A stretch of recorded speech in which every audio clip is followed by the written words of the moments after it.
Alright, I've been a bit quieter than normal up to now because of the new song, but now that it's into its next little thing, I'm gonna turn it down a bit. Got a bit of a long one this time, almost 4 minutes, but that's how it goes sometimes. This is another episode of Write Once, Read Many for Arc 21, Chapter 1. Looks like we've got Greg and Vic and a few minutes of 2 plus 4 times 5. Oh, she's able to join in for a little while. So yeah, we have decided between Victoria and I that we're probably just going to cover one chapter a week for,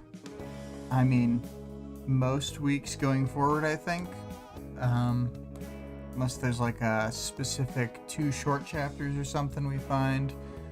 Man, Taylor's head is really getting bigger and smaller a lot in this speed draw. Just sort of pulsating around. That's my power, is to make Taylor's head slightly bigger and slightly smaller and to wiggle around. It's not a very good power. She was having troubles. Yes, Vic. Oh man, I love the tattletale in the corner of the frame. I'm a big fan.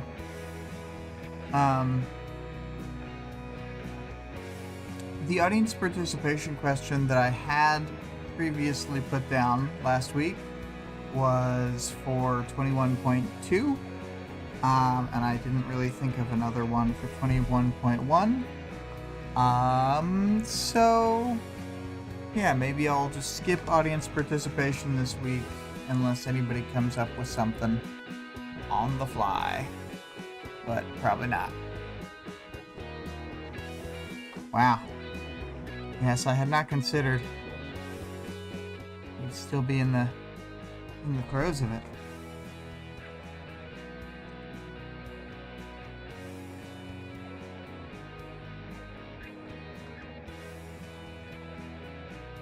Oh no, Vic says no participating allowed. Got it. And yes, Scarlett did go wild with this one, Greg. It continues.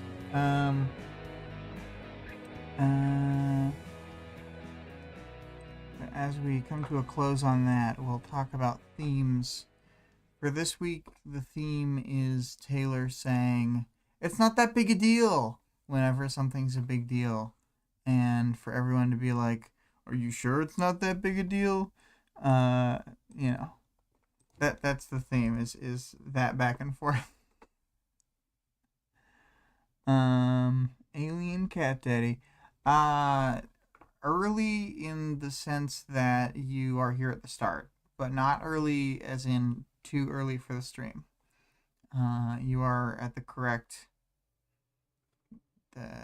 just right. So yes, and I guess the other theme is like the escalation / retribution aspect. And even if it can be argued that this isn't an escalation, it's brought up and mentioned several times. Greg says, so that's what happened to her head. She kept shouting, "It's not that big a head." Yeah. I'm a scrapper. Yeah, that's the theme too, is scrappers. Definitely. Man, I love the way that you animate bugs, by the way, Victoria. It's classic. Anyway, moving right along. I think I'm just gonna read my my chapter summary. I took all that time to write it, so I might as well. This chapter opens in the room where they held the villain meeting from the previous chapter in the Forsberg Gallery. We're a few minutes on from Accord walking away, because in that 25 stories up room with no glass in the window, Tattletale's standing right at the edge, precariously close, to look through binoculars. And seeing that Accord is actually gone, she thinks they're safe now. Imp had wanted to follow them and spy on Accord, but Tattletale points out that Othello is a stranger and they don't really know what his power is or how it works or would interact with hers. And then Tattletale's read on Citrine's power was super vague, and it makes sense because I already understand what her power is, but if I pulled out bits of it, I'd have to explain why I pulled out the bits almost. It would defeat the all over the place nature of Tattletale's long winding explanation of how she doesn't understand the power.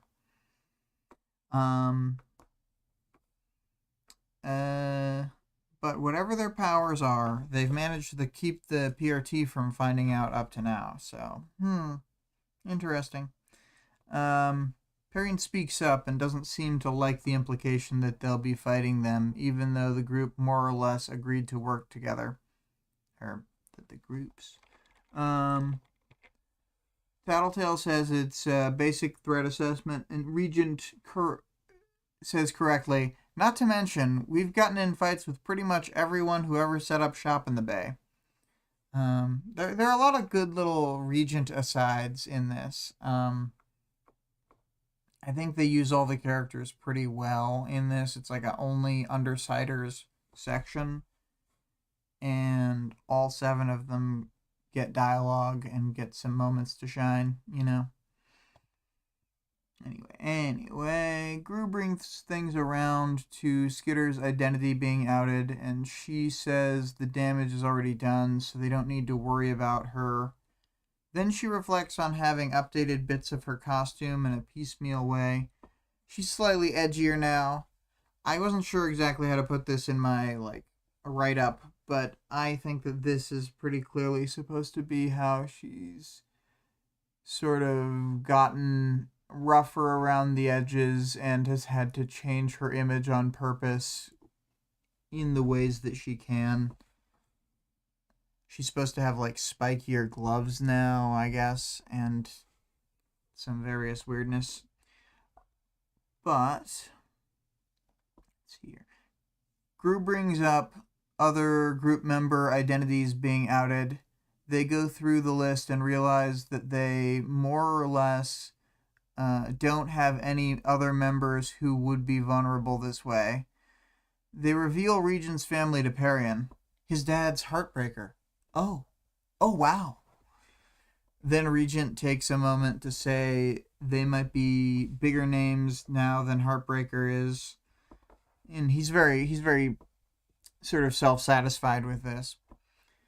Gru tries to get them back on track again. He doesn't want to get caught up in the big picture right now. Tattletale asks Skitter how she's doing and says, "You were pretty heavy-handed tonight."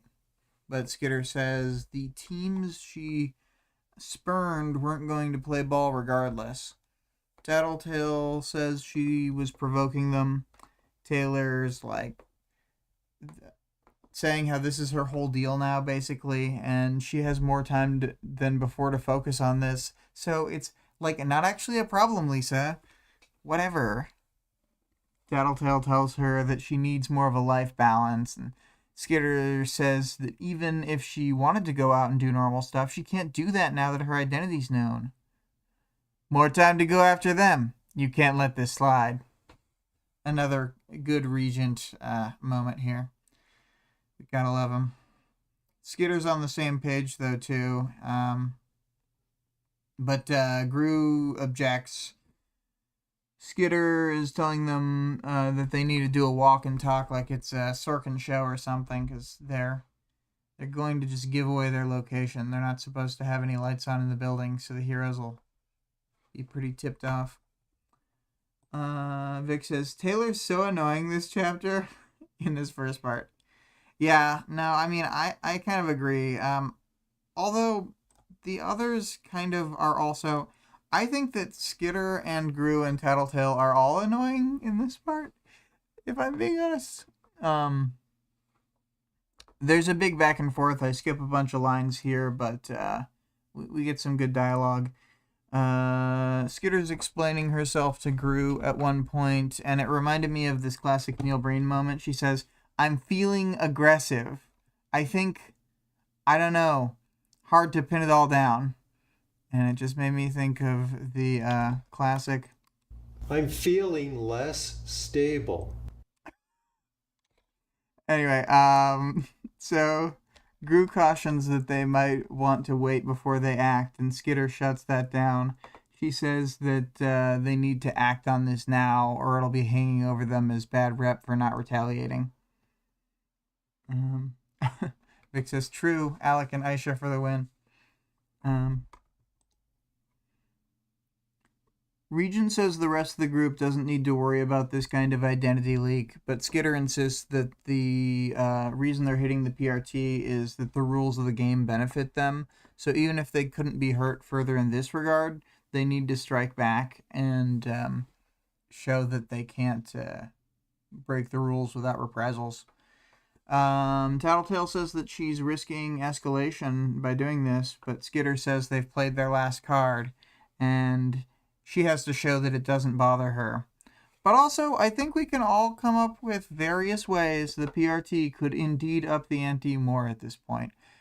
I think it's kind of a bizarre statement when she says that that they've played their last card. If I'm being entirely honest.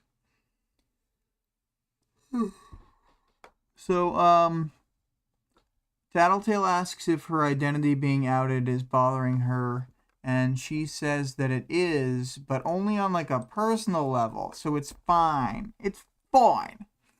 Gru says that he understands because of how he would feel if they went after Aisha, and then he shares a vulnerable moment and brings up having had to see revised memories when he was swallowed by Echidna. Taylor seems to appreciate this, but then says more or less she wants revenge for the way they're making her dad feel by telling him about her, and the best way to do this is to attack the non-capes who made the call to out her identity. But I mean, if you think about it, won't he feel worse when she keeps attacking people he sees as good guys?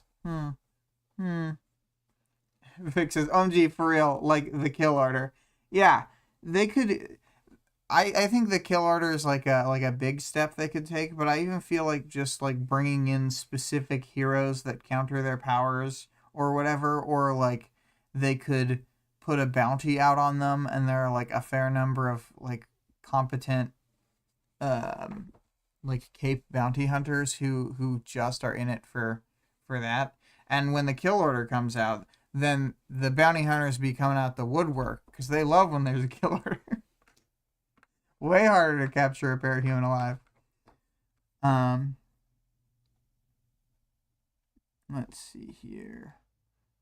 Taylor says she's sick of being on the defensive, then asks Tattletale about the meeting. She sort of sums it up with, Accord and his group will probably work with them for now. The Teeth will probably attack them because they see them as weak, and sort of stems from parahuman retreating when they move into her area. They don't really explicitly say whatever the fights are, but I can't imagine Parian having like a minor skirmish with the Teeth and coming out unscathed, just because of the way that Butcher's power like bends space to always hit stuff or whatever. It just seems like if you engage Butcher and you don't win the fight, then she shoots you with her Gatling gun and you die. I guess it's a very all or nothing kind of fight when you're fighting her. So I don't know. Maybe it's like Hemorrhagia shows up and she just runs away. We got Alien saying, Taylor thinks she's anything other than constantly on the offense. Yeah, it is funny.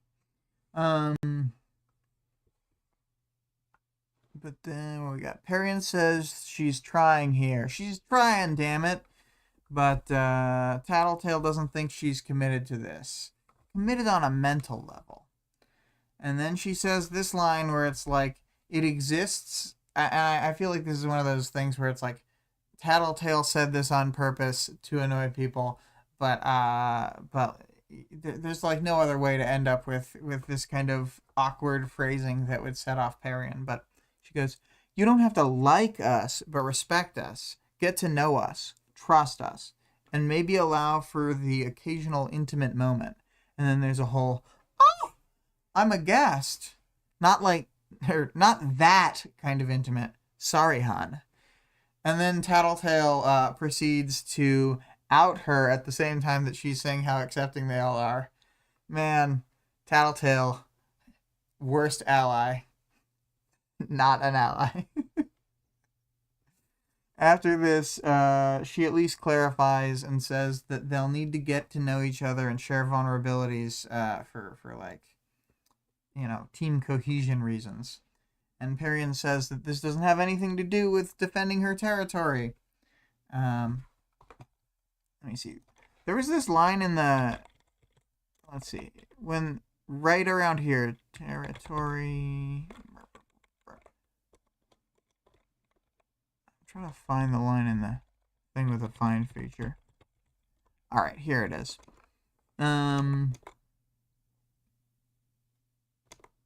There it is.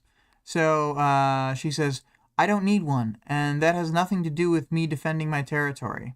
And then Tattletale goes, "More than you think." And I just thought the delivery on the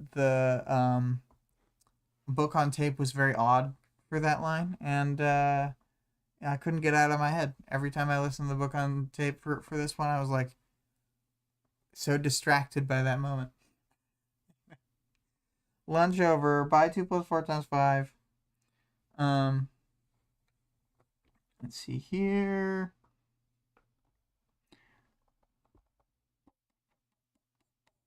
So, Skitter wants to go on the offensive, as previously stated, and go after the teeth first.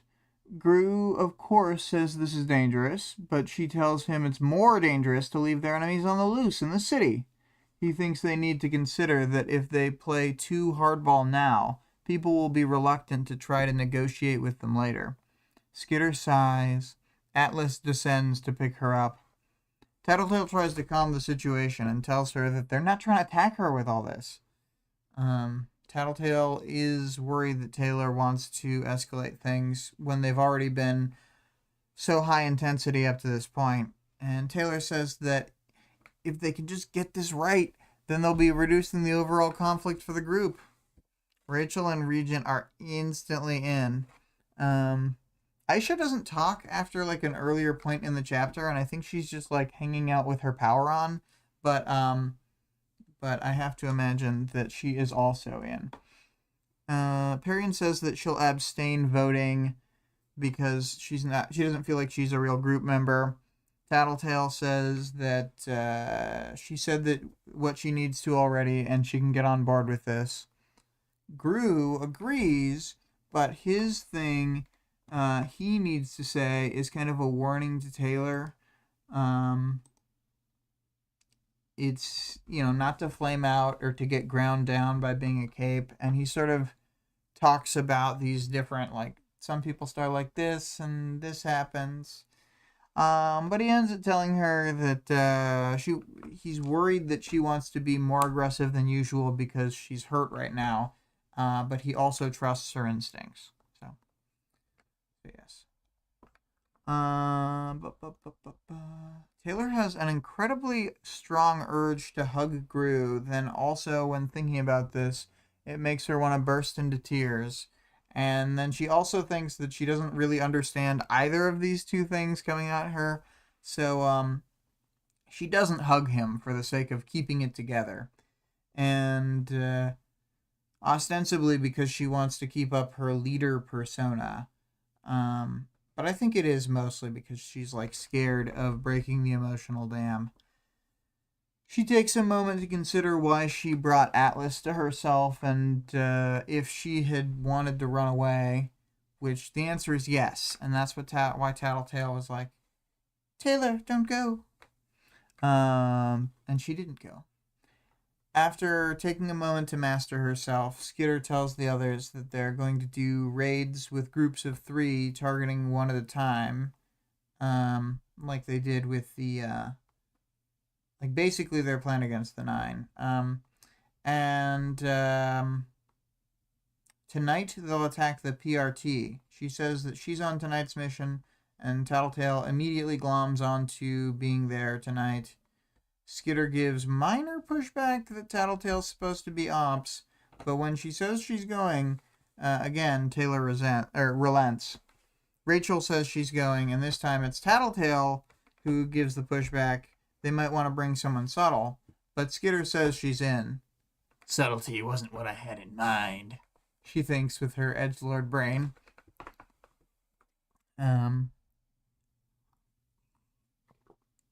So we get a classic page break here to the about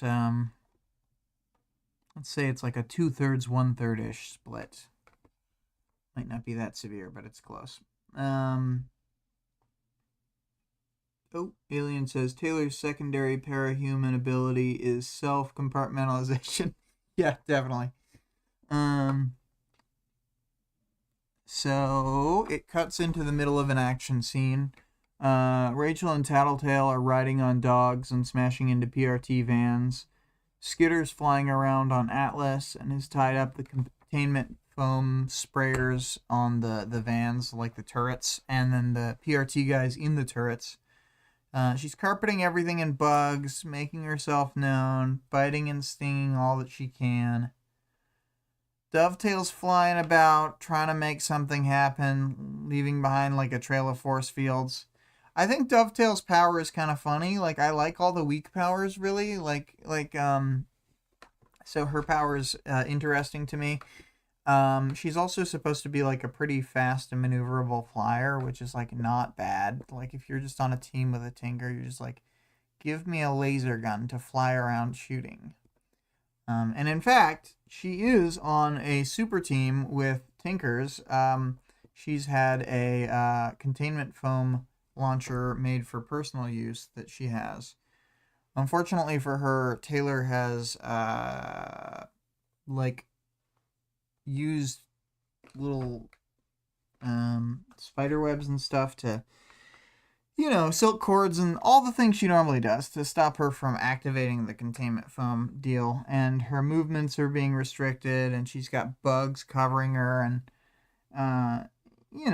it's the bad kind. I think I might mention it again in a second, but she's definitely putting bugs in her ears. So let's see here. Oh yeah, Skitter also puts bugs in her ears and nose and stuff too, so it's hard to fight. Yep, good note. There were enough bugs on Dovetail that she was starting to freak the fuck out, which, like, yeah, me too, dog. Adamant is fighting like 3 dogs, and they're jumping in and out and hitting him from the sides because he has like no peripheral vision because of his metal helmet thingy. Rachel brought like 5 dogs to this, including Bentley and Bastard. She's sending them all over the place and really going ham. Skitter has already bound up Seer, who's inside the PRT building somewhere with Triumph. She says she used like the same technique on him as before, like the bug like at a distance, and then they put the cords, and then they just, like, even if they all get destroyed at a certain point, all the cords are already on him.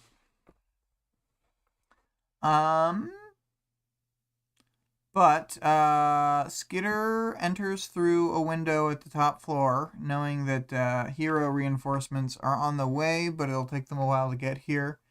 She's swarming the whole building, hiding bugs in everything and everywhere, biting, specifically trying to leave marks on all the people on purpose. Taylor walks into Tag's office, and he has a gun ready on his desk, but he doesn't actually point it at her. I think it's in his hand at this point in the scene. And Tag's wife is just behind him, hiding from Skitter. She was right about to say some strongly worded remarks, Skitter, I mean, but then sees the look in Tag's eye and decides that she won't sway him, so instead she asks, "Why?" Be more constructive with your criticism, she says. He looks at her for a moment and says, You're the enemy. She takes off her mask. It's not that simple. And that's what we see here. She's not that simpling. I mean, this is slightly further in the scene, but mask off Taylor. Has to be. The ones at the top handle the compromising. They assess where the boundaries need to be broken down, which threats are grave enough. My job is to get the criminals off the streets and out of the cities. Skitter complains that he started the fight at the school.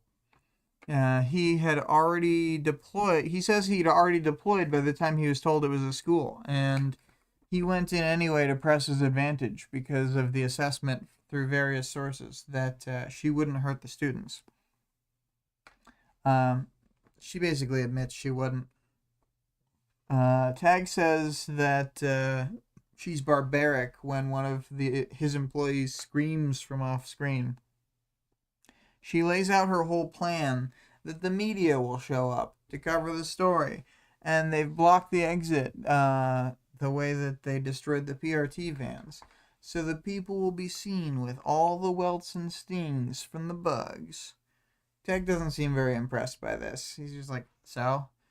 Skitter tells him that she couldn't let, her being outed go without a response. He agrees. He didn't expect she would, and Taylor brings up the game. He goes, Game? Little girl, this is a war. Outside, Rachel destroys the last containment van. If it's a war, my side's winning. He asks her where she sees herself in 5 years and if she thinks she'll still be alive and out of prison. She tells him that she hasn't really thought about it. And then he starts to lecture her and tells her that with time and good PR, the heroes will win and people will barely remember her. All very sad. Vic said, I don't know why Tag is so iconic. Great one-liners.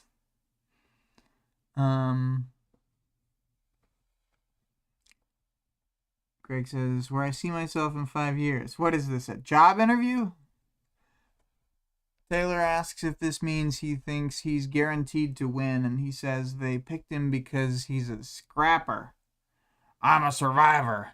I'm the type that's content to get the shit kicked out of me so long as I give the other guy a bloody nose. Yeah, he does have some really good lines. She asks if he wants to escalate this. He says he prefers to use pressure and gives an example of what he might be able to do. Maybe he'll pull Danny into the station whenever Taylor goes out in costume, no matter what, even if she wasn't even doing a crime. Maybe, I don't know. This actually starts to get to her, and she realizes that Tattletale's in the doorway. Tag keeps in, and there she is in the doorway. Tag keeps antagonizing Taylor, and Tattletale says to her, he knows he's got you on a bad day. Best to just walk away. Remember, the Protectorate hasn't had a good day against us yet. I kind of did that wrong. Remember, the Protectorate hasn't had a good day against us yet. Taylor comments on his picture of Tag with his wife and daughters and asks if he has any remorse for hurting a father through his daughter. He does not. This does, however, give Taylor the sense that he didn't force information out of Dinah. Tattletale says they need to leave, and Taylor says she's nearly done and starts talking to Tag's wife. This is the most, Taylor is getting out of pocket. She's just like, this didn't work. You with the eyes. And so she asks if she stands by the things that Tag is doing. She says she does, and then first Taylor swarms Tag's wife with the bugs, but she doesn't start like biting her or anything. Then she uses a spider silk to grab the gun when Tag is gonna move it and point it at her. So this is that exact moment of her swiping the gun, and then he kind of stops. And Taylor moves the bugs off of her, leaving her uninjured. So Skitter takes a beat, just a moment between things, and then fully swarms Tag, and he's like thrashing and screaming and everything. After a few moments of being bit and stung all over, so she steals his gun and they walk out of there. Tattletale says that Skitter won't change his mind with a gesture like that. She's like, okay, and hides the gun that she had taken in a random desk drawer and locks it. Taylor leaves on Atlas, but makes sure to leave all the bugs from her swarm inside the building, which I just think is a great touch. She just hides them everywhere, in every crevice. Like, even if the bugs like die or something, there'll just be dead bug bodies to clean up everywhere. The news teams were arriving on scene and getting the footage that she had wanted, but Taylor feels all messed up inside, thinking about Tag harassing Danny. And there's like one final line where she's like, maybe I just had to prove something to myself about Tag's wife. But I think to me the better ending is her being all messed up about Danny. So that's why I ended it there. My final chapter thoughts, I kind of did my best to skip past a lot of the dialogue because it was hard to summarize without just direct quoting huge, giant chunks of it. But it's really good, this chapter. So, I'm assuming anybody listening to me now has read the chapter, so you already know, but I like that dialogue. As far as arc stuff, this arc 21 is called Imago, and as we all know, that is the final and fully developed adult stage of an insect. Would we be saying that Taylor has metamorphosized in some sort of chrysalis into some sort of imago? I wonder.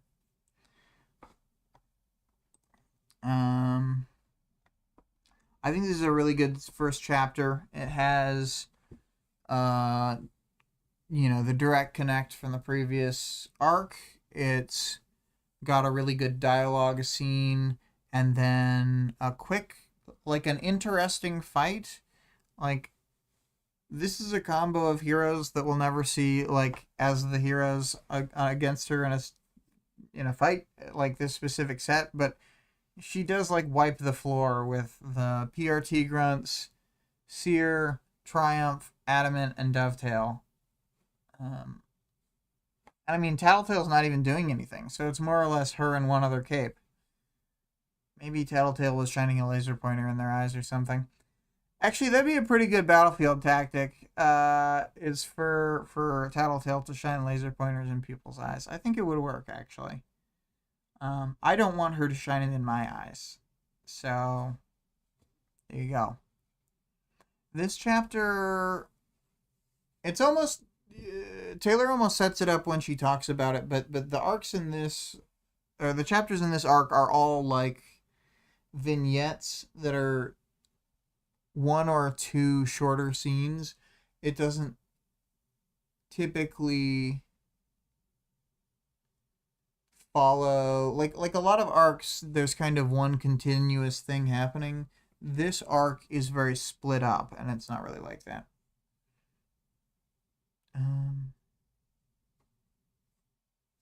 Vic says it would work against me, but because of the way timing works, I'm not fully sure. I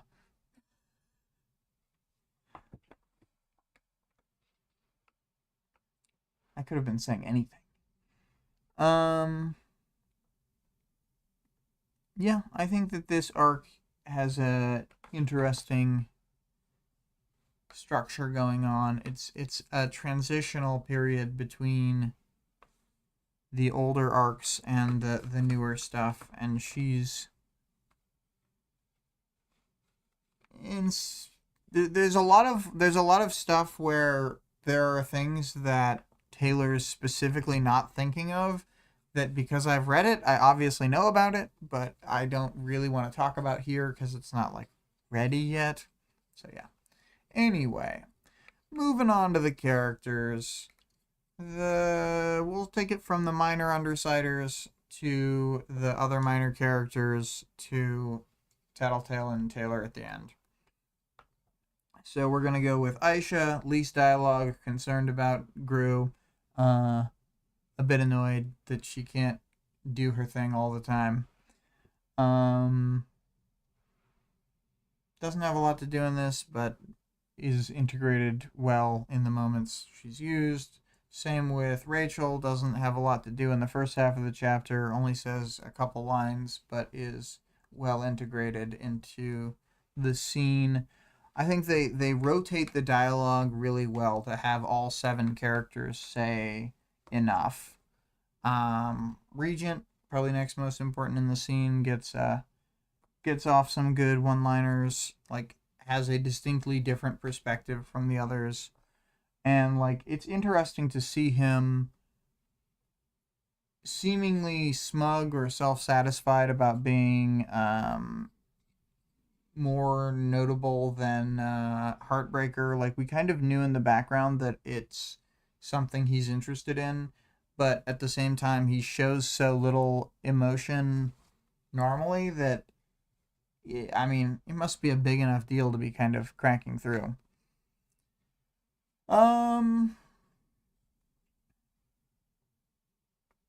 Let's see here.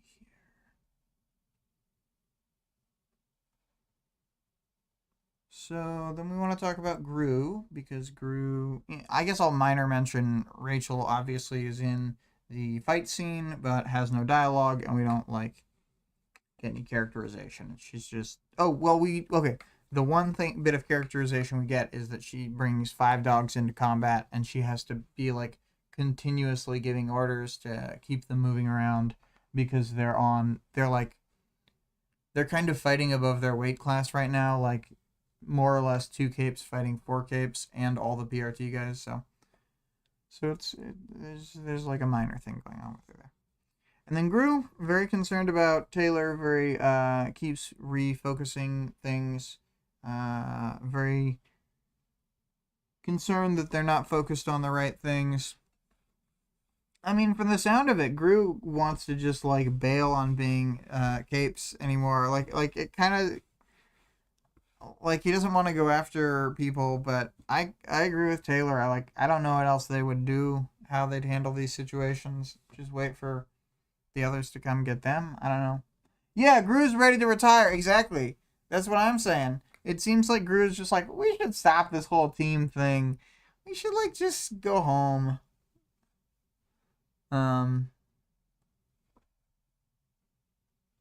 But that's not really how the others see things.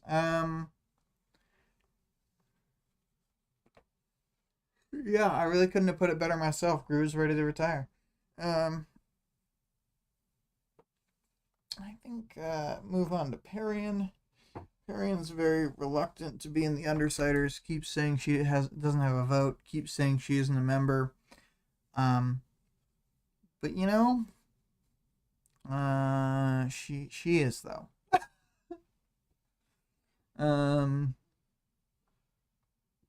I think that gradually she will get used to being part of this. Like we'll see her journey over time, and it's pretty good. This is the Parian outing part, Vic. Asking if it is or isn't.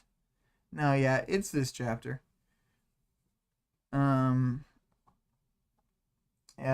Cause I'll just go to the line. There. It's okay. You'd be doing better if you'd accept help, Tattletale retorted. Except you don't want to do that because you haven't committed to this. I will. I'm still figuring out the more basic stuff you guys figured out ages ago. Commitment on a mental level, P. That's more than just coming to meetings. You don't have to like us, but respect us, get to know us, trust us, and maybe allow for the occasional intimate moment. Perion snapped her head around to stare at Tattletale in a way that was rather more dramatic than the statement warranted. Not that kind of intimate. Sorry, hun. Trust me when I say we're all pretty accepting here, and there's no reason to lie. None of us girls here bat for the other team. It's just so cringe. Like, she was already kind of bending over to get the word intimate in there. Allow for the occasional intimate moment. Knowing that Perian would overreact to it. And then she's like, sorry, hun. It's just like, geez, Tattletale, get a grip. I was just gonna say, since she's Ace Arrow, she doesn't know how to act around other queer people. Vic said, this is so Regina George.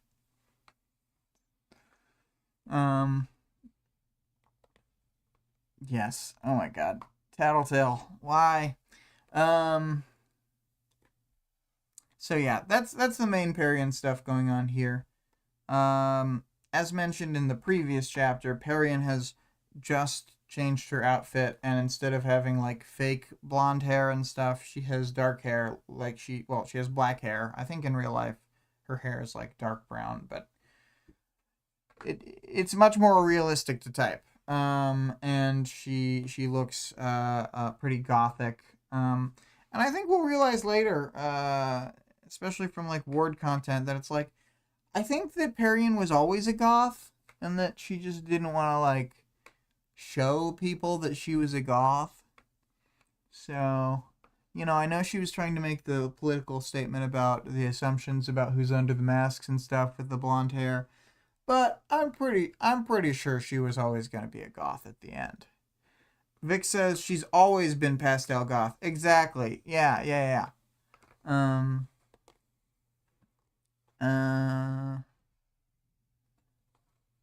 So that's kind of all I got to say about Perian this time. I'm sure I'll have more in the future. Then, moving on to the second half, we've already kind of covered Rachel's part in the second half. I'm going to talk about minor characters, Tag's wife. Alien saying, Tattletale is the worst. In this regard, I love Tattletale so much that, you know, no matter how the worst she is, I'm here for her. What was I saying? Yes, Tag's wife. Minor character Tag's wife. Only chapter. She, you know, she's like a regular supportive wife, and I don't know where Taylor thought she was going with this whole, do you support him? It's like, of course she's going to say yes. What are you, an idiot? Come on, Taylor, stop acting like an idiot. So, I don't know what the hell she thought she was doing with that whole gambit. Tag's wife. Yeah, I don't know. One of the most generic background characters. She does, Vic says, she's making a point. Yeah. I'm trying to do a thing. Play along with me here. I'm just trying to think. She's not particularly afraid or particularly brave or like good dialogue or bad dialogue. Just background. Alright, moving on to the main Tag. The one who gets a lot more frame percentage than being just a single hand. He has great dialogue. I think he's a real piece of shit, but like he's one of those characters that you kind of love it when they're around. There's characters like Jack where you're like, man, I can't wait for something terrible to happen to you. And like, you just like, oh, I hate this guy. And then there's guys like Tag where you're like, man, this guy's this guy's pretty cool actually. Like, I don't want him to win or to like be an obstacle for Taylor, but like as long as he keeps grumbling out his various lines, I kind of want him to be here to grumble more lines. So, uh, he's a scrapper. In all caps. Oh my god. I can't tell if you are saying in your own way that you think it's cringe when he says he's a scrapper. I think it's like the opposite of cringe. I think he exactly gets himself across to Taylor. Um. Anyway, as much as Tag is a very obstinate person, I think it's so funny. It's so shameless. Yeah, no, it is. It is funny and shameless. Um, and it also is kind of like he cares about optics, but in a very different way than like uh Taylor. He 0% cares if she thinks he's cool. He doesn't give one fuck about that, but he is just like letting her know, I'm gonna hang on and keep fighting you. It's really bold, and I think it's pretty cool. Um,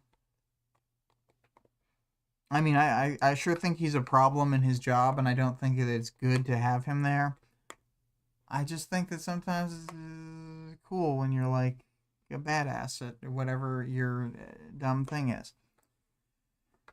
Anyway, moving on. We'll talk about Tag later, too. Tattletale is being worried, hurried Tattletale, and she is somehow more worried than Gru. As much as Taylor was like, "Oh my God, are you gonna like, what the hell are you doing?" At the end of Arc 19, like, you're self-destructing, Tattletale. Now Tattletale is kind of like put back together and is like, "You're self-destructing." So there's a lot of looking over Taylor's shoulder, whispering things in her ear. Typical Tattletale things, but from the side of, the person she likes rather than the everyone else group. There's three main groups to Tattletale. Me, Taylor, everyone else. So, Vic says she has some sort of purpose again now that Taylor's been outed. I feel like she's refocused on her. Yeah, she's refocused on her in a way where she had like lost focus and didn't know what to do, and then this is like, oh, this is great, head down, like nose of the grindstone now. She's able to work on Taylor, but yes, she also thinks Taylor's being reckless in the same way that Gru thinks that.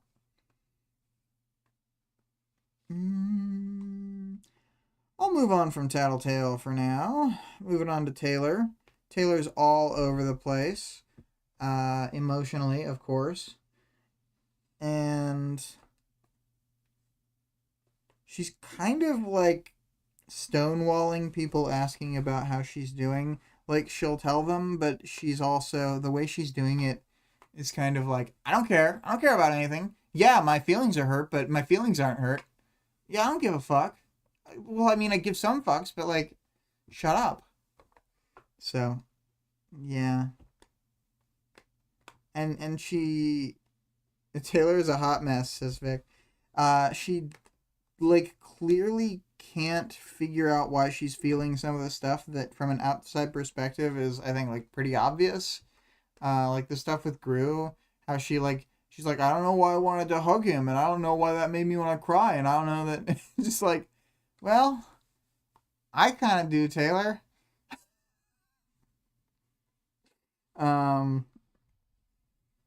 Yeah, this is a weird moment for her. The problem with talking about Taylor's emotions right now is she's got like all this stuff on the edge of her mind that is specifically not on screen thought about, that will be sort of brought up in a few chapters. She's thinking around a lot of stuff, and I think I'll kind of just have to wait for it, unfortunately. You know how we all love waiting for things. That's what everyone wants to do. Wait more. But moving on to the powers, knowledge, and world building, I think. This is about her costume. It's 2 different paragraphs that I had pulled. I'd altered some of my costume, but the real adjustments would have to wait until I had time. I'd made up the extra cloth in an open area of my territory I was devoting to the purpose, but hadn't had time to turn it into something to wear for tonight. Some of my mask, the back compartment of my armor, and my gloves were more streamlined, or less streamlined depending on how one looked at it. Sharper lines, convex armor panels that flared out more, gloves with more edges for delivering damage if I had to get into a hand-to-hand fight. I'd only done some of the armor, pieces of my costume that were already battered and worn. My gloves, my mask, and the back compartment of my armor tended to take the most abuse. I'd update the rest later. And so it's like interesting to hear her like piecemeal moving out the costume, because I guess I was going to say, as I'm assuming we all know, the costumes sort of represent the characters' mental states and stuff, and when they have like specific things to say about their own costumes, or when somebody's costume is destroyed, or when somebody's costume doesn't like defend them well for the elements, that's all kind of it's an in that we can use to see how the character is doing emotionally. It almost always indicates some alternate, non-surface level, non-costume detail. Some would say in this superhero book with tons of semiotics that the symbols of the costumes are important. The symbolic meaning of torn up clothes, the replacement of one part of your identity, the costume, with another, getting rougher around the edges, dealing more damage with your, desperate clawing punches. Oh, Vic had said after Taylor's a hot mess, it said, maybe she still has a concussion. Lol. Maybe, I don't know. But yes, I am not good at expressing my thoughts about the costumes, so I'll try and get better at that. I know that it's been 2 years of me doing this, but 2.5 years even. Someday I'll get good at things, or I won't. And hopefully when I do, or don't, then we'll all learn a little something about costumes in Parahumans. Let's see here. So I also wanted to pull out this bit about the teeth. Lots of aggressive powers. Butcher's at the forefront of it all. Spree has rapid fire duplicate generation. Vex has the ability to fill empty spaces with small razor sharp force fields. Hemorrhagia is limited hemokinetic with some personal biokinesis. Animos can transform for limited times and packs a powerful nullification ranged attack while in his other shape. There's 2 or 3 others. So yeah, they got a pretty cool team with a pretty cool lineup of powers. I think the teeth, pretty interesting antagonists as far as superpowers go. Their motivations are a bit thin. I mean, not thin in a bad way, just realistically thin. They're not deep people. There are a lot of people in this world who are not deep people, and that's okay. But I like Butcher herself because she's all crazy inside. And she mumbles out like one-word sentences. Or 2 words. She does say stuff like, "You die." So, yeah, I don't know. I think I'm basically at the end of all this. I'm sure that there's more to be said about this chapter, but other people can say it. Didn't have a bonus this time. Audience participation, as discussed at the top, got a little wonky. Didn't expect to be changing formats, but we will still use the 21.2 question I had from before. Write your own comedic Dinah notes to Taylor. And, I mean, okay. I just looked at the one that 2 plus 4 times 5 had put. Is brilliant. It's pretty good. It's an image response. And technically needed to be spoiler tagged because even though it's a joke, it's also a spoiler. Anyway, so we can look forward to that.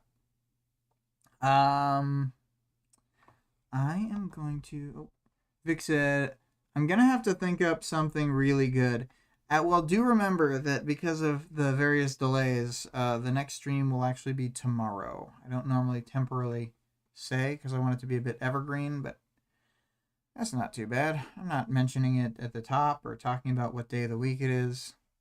My least favorite podcaster trait, when podcasters talk about what national holidays are happening, either the day the podcast is going to release or the day they're recording it. Either way, if we could all stop doing that, it would really improve the podcast landscape. The fact that I can think of more than 2 that do it is already a problem. Anyway. So I'll start reading out the links. Let's get this beautiful new song kicking again. And since we're gonna let the whole song play out, why not just let the why not look at the speed draw again too? We'll go. Hell yeah. Double dipping. So, our typical end of stream stuff. Oh my word, I'm not hearing the noise from the song. Play song, play. Indeed. So, the song being used here, I'll have to update this description. It's Imago. Imago by ScarlettXOX. And you can find her as always at twitch.tv/Scarlett_Rogue. Our Discord server link can be found in the description as well as the channel description. The author of the work being discussed can be supported on Patreon at patreon.com/Wildbow. The full text of the work is available for free online at parahumans.wordpress.com. There is also a fan-made audiobook of the entire work at audioworm.rain-online.org. What do we got here? Some more talkings. We got, you mean you won't mention that it's National Talk in an Elevator Day today? Yeah, true. I will never mention that. You know what? The days that are real are so stupid that I can't tell if that's a real one or not because they're all fucking like that. It's so dumb. Oh no, you'll see me struggle for 10 minutes on Taylor again. It's hard to draw her without her glasses. Bye! Bye, Vic. Bye! And you know what? I will, as I was in the past, though, let this play out. So I'll silencio myself. And we will just hear this beauty.